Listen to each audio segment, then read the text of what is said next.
एक 22 साल का नौजवान सुपरमार्केट में दाखिल हुआ। कुछ खरीदारी कर ही रहा था कि उसे महसूस हुआ कि कोई औरत उसका पीछा कर रही है। मगर उसने अपना शक समझते हुए नज़रअंदाज किया और खरीदारी में मसरूफ़ हो गया। लेकिन वह औरत लगातार उसका पीछा कर रही थी। अब की बार उस नौजवान से रहा न गया। वह अचानक उस औरत की तरफ मुड़ा और पूछा, माँ जी खैरियत है?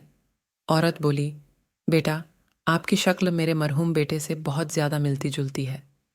मैं ना चाहते हुए भी आपको अपना बेटा समझते हुए आपके पीछे चल पड़ी, और आपने मुझे माँ जी कहा तो मेरे दिल के जज्बात और खुशी बयां करने लायक नहीं।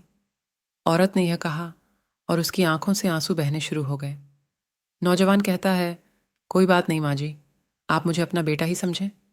वह औरत बोली कि बेटा, क्या आप मुझे एक बार फिर माँ जी कहोगे?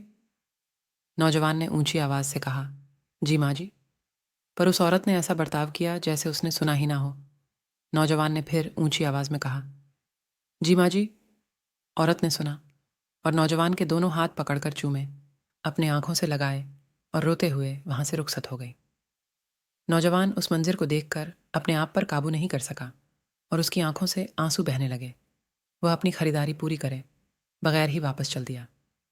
काउंटर पर पहुंचा तो कैशियर ने 10,000 का बिल थमा दिया। नौजवान ने पूछा, 10,000 कैसे?